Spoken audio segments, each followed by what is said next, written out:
aí, vamos estudar a lição? Chegamos à quinta-feira, 1º de janeiro, e deixa eu falar uma coisa para você. Feliz Ano Novo, feliz 2026, estamos mais perto do céu, mais próximos da volta de Jesus.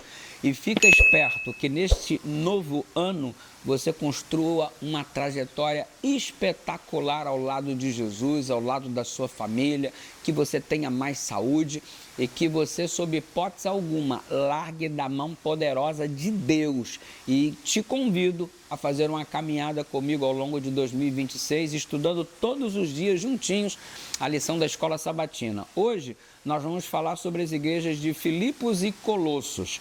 E é impressionante como Paulo se dirigia a estas igrejas, aos membros destas igrejas.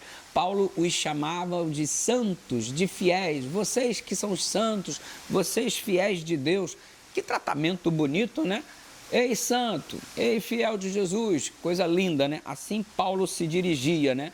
E olha, eles eram separados porque já haviam sido batizados e eram santos por separação, não no termo de impecabilidade, mas no significado de estar separado para a obra de Deus, de proclamar o evangelho a todo mundo em nossa geração.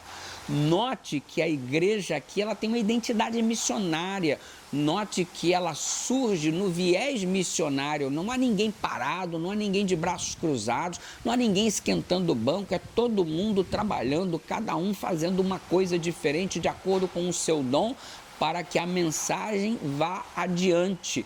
Do mesmo modo deve ser a igreja hoje, uma igreja que assume a identidade missionária. Olha, se você gosta de dupla missionária, faça. Se você gosta do pequeno grupo, realize. Se você gosta de cantar, cante. Se você gosta de participar do coral, participe. Se você gosta do projeto social, faça, mas seja missionário de alguma forma, e não apenas no dia da ação missionária, mas todos os dias da nossa vida. Vamos ser missionários dentro de casa, no trabalho, no hospital, em todo lugar, porque assim cumpriremos a missão que o Senhor nos confiou. Se você tem um consultório, seja missionário no seu consultório. Se você tem um escritório, seja funcionário no seu escritório. Se você tem um canteiro de obra, seja missionário no seu canteiro de obra. Só deixa Deus te usar, meu filho. E se liga só, Paulo chamava os servos de Deus de santos, de fiéis, aqueles que eram separados, haviam passado pela perspectiva do batismo, que no Novo Testamento estava sendo representado pela circuncisão. Os separados de Deus, eles eram circuncidados. Aqui eles são chamados de batizados. E lá em Colossenses, Paulo também se dirigiu a eles desta forma. Basta olhar o capítulo 1, versículo 2 da carta aos Colossenses. Isso mostra que a igreja, desde o início, já tinha uma organização.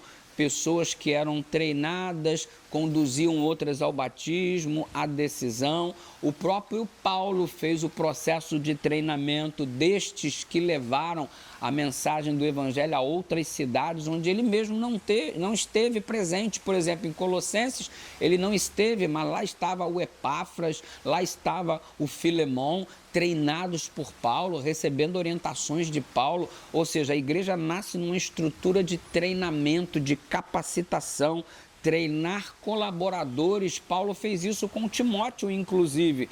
Tiago White chegou a declarar que a ordem divina apresentada no Novo Testamento é suficiente para organizar a igreja de Cristo. Ou seja, se algo adicional fosse necessário, seria dado por inspiração. Mas o que eles fizeram? Dedicação, trabalho, treinamento, organização. A Igreja de Deus cresce organizada e Ellen White endossa isso aí em Atos dos Apóstolos, na página 58. E nós sabemos que Paulo, em algumas ocasiões, usou inclusive assistentes literários para escrever suas cartas. Timóteo é um exemplo disso e, no entanto, ele sempre falou: eu vos escrevo, e não usava a palavra nós, porque a autoridade vinha, na verdade, da autoridade apostólica que estava por trás destas cartas. Percebe? Trabalho em equipe, treinamento, envio de pessoas, assim nasceu a igreja, assim se fortaleceu a igreja. Se nós pararmos de ter o viés missionário, a igreja que cresceu sob essa perspectiva ela vai esmurecer e desaparecer. O que fez a igreja crescer é o que mantém a igreja e fará ela prosperar. Então não perca o viés missionário. Todos os membros são missionários. Isso não é uma opção, isso é uma ordem divina. Todos nós somos missionários de alguma forma. Você já desenvolveu a sua missão hoje? Deixa Deus te usar. Ora comigo, Pai querido. Obrigado porque nascemos e permanecemos no teu reino como missionários. Obrigado pelo exemplo de Paulo, que ele nos inspire e faça-nos avançar, que seja o ano mais missionário da nossa vida, em nome de Jesus.